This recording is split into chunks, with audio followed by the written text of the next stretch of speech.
इसहाक का बेटा इब्राहिम बगदाद का हाकिम था, बादशाह था।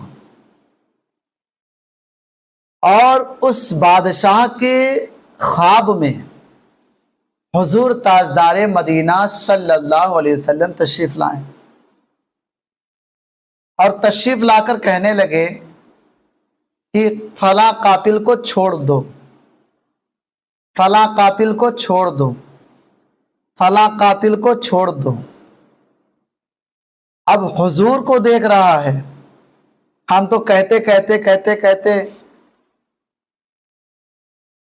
कह ही रहे हैं कि हुजूर आपको देखना चाहता हूं, लेकिन वो खुशकिस्मत बादशाह हुजूर को ख्वाब में देख रहा है और नबी जी सल्लल्लाहु अलैहि वसल्लम उससे कह रहे हैं कि फला कातिल को छोड़ दो। वो सुबह उठा तो उसका पूरा बदन कांप रहा था। क्यों ना कांपे, गुनाहगारों के ख्वाब में जब हुजूर आ जाएं तो बदन का कांपना बनता है। सुबह उठा और सुबह सवेरे सबसे पहले यही काम किया, अपने लोगों को बुलाया और बुलाने के बाद जितने एम्प्लॉय थे उनसे कहना कि बस यही एक काम करो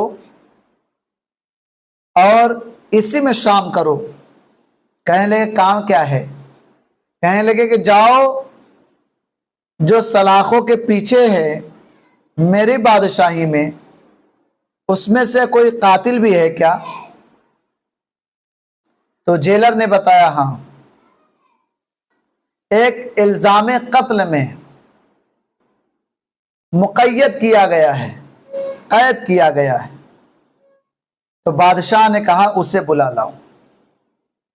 अब उसे बुलाया गया दरबार आलिया में, बादशाह के देखने वालों का जम्मे गफीर है, खचाखच दरबार भरा हुआ है, मर्द औरत छोटे छोटे बच्चे भी देखने के लिए कि आखिर एक कैदी को बादशाह बुला क्यों रहा है। कहीं ऐसा तो नहीं कि उसका सर गर्दन से सर तन से जुदा कर दिया जाए, गर्दन तन से जुदा कर दिया जाए।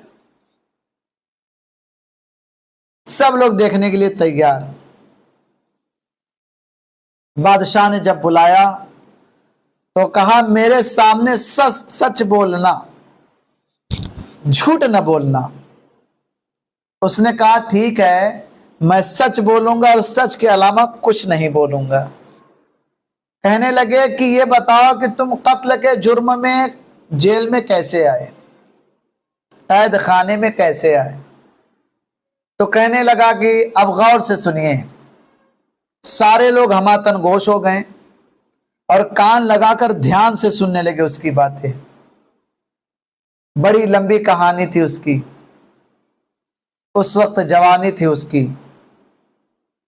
कहने लगा मैं बड़ा बदमाश था, बड़ी बदमाशियां करता और बहुत अय्याश था।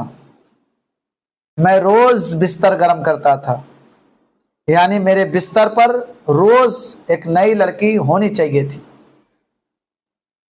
तो मैंने एक औरत को मुकर्रर कर लिया था, बूढ़ी औरत को, जिसको मैं पैसे भी देता था।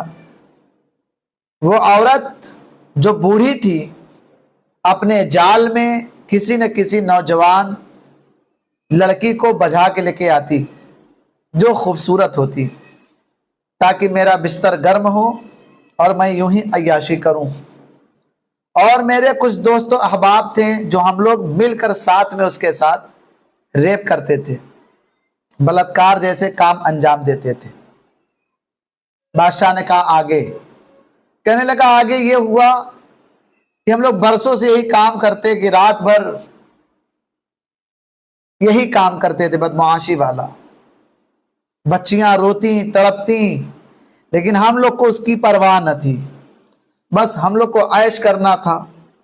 किसकी बहन है, किसकी बेटी है, कुछ मतलब नहीं है, बस यही काम था। बच्चियां लाई जाती थी, हम लोग रात भर मिलजुल के शराब और शबाब के मज़े लेते थे। बादशाह कहने लगा, तू तो बहुत गंदा आदमी है,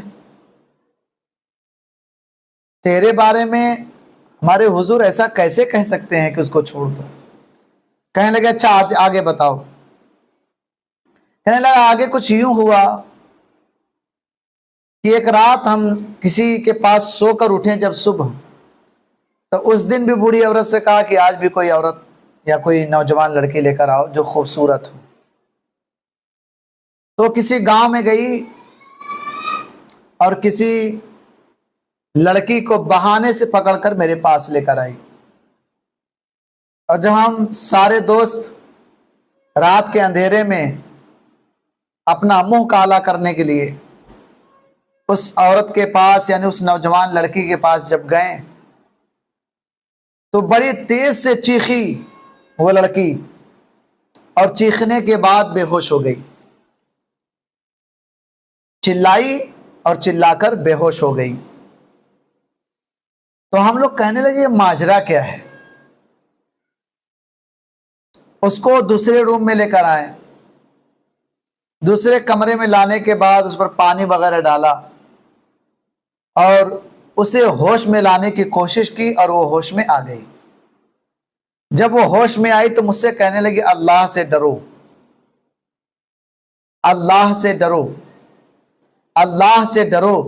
3 मर्तबा यही जुमला उसने बोला कि अल्लाह का खौफ रखो, मैं कोई बाजारू औरत नहीं हूं जो तुम्हारे बिस्तर को गर्म करूं। मैं सैयदा ज़ादी हूं, मैं सैयदा हूं।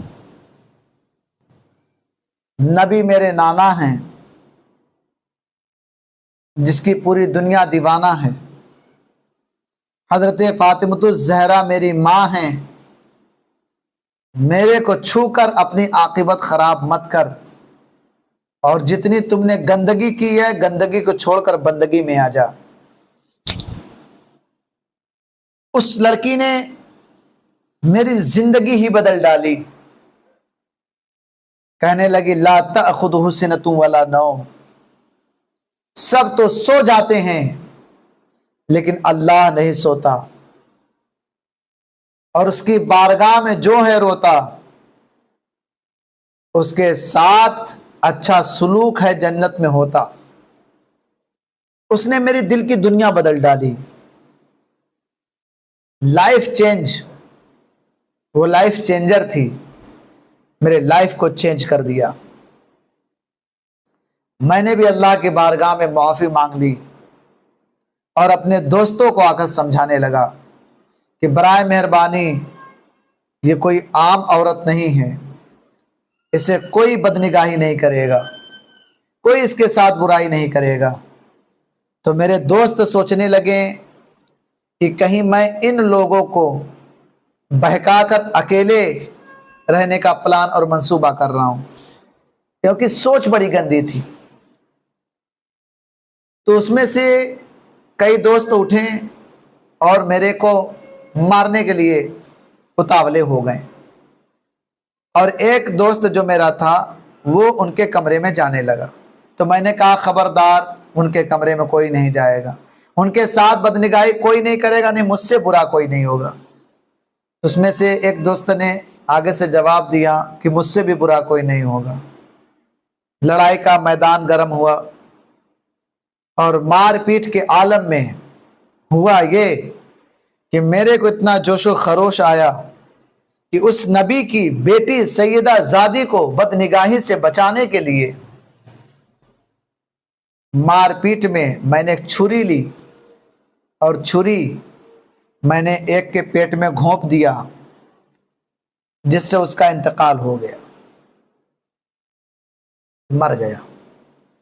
और मैं उसके मर्डर के बाद बाहर निकला। जिंदगी में मैंने एक काम कभी किया नहीं था, तो मेरे को बहुत डर लगा। बाहर निकला, चिल्लाने लगा, तो मेरी कत्ल की गवाही लोगों ने दे दी, कातिल होने की गवाही दे दी, और सिपाही गए मेरे को पकड़ के लेकर आए और मुझ पर तफ्तीश की जा रही है, इन्वेस्टिगेट किया जा रहा है, हालांकि मैं कातिल हूं, मैं जुर्म कबूल करता हूं। अब आप फरमाइए कि आपने बुलाया क्यों है?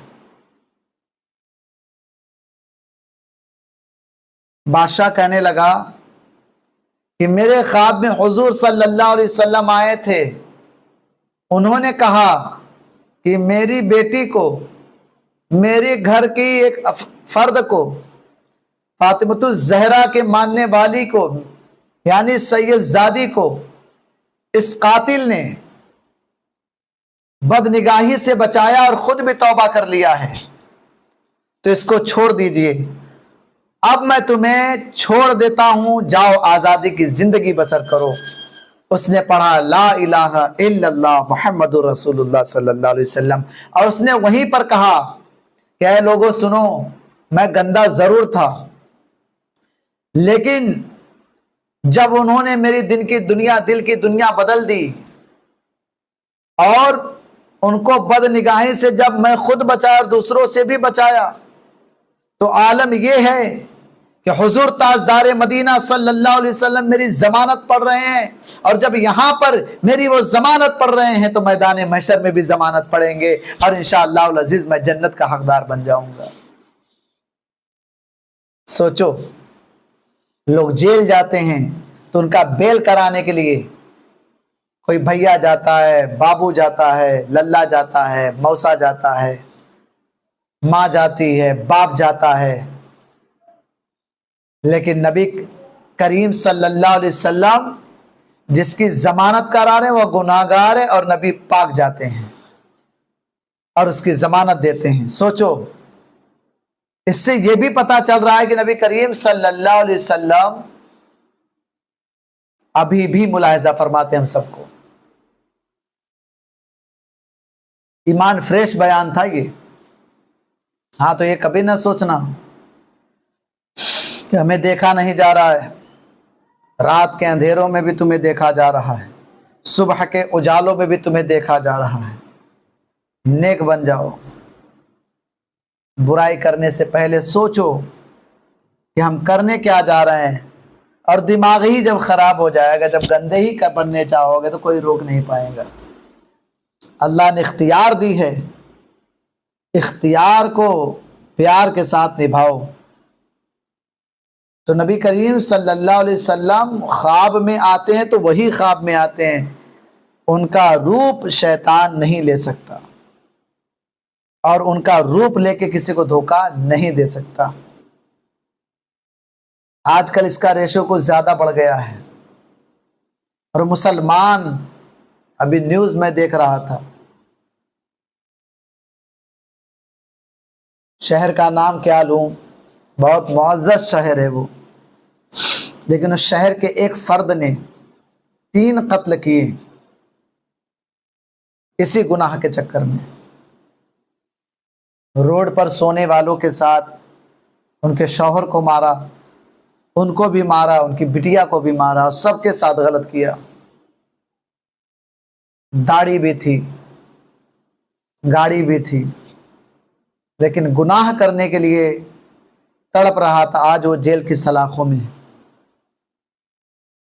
नौजवान नस्ल अपने असल के साथ भटक गई है, अपने असल से भटक गई है। इस्लाम बुराई नहीं सिखाता, इस्लाम तो मोहब्बत का पैगाम देता है। बुराई की तरफ जब जाने का मन करे तो रोजा भी रखा करें।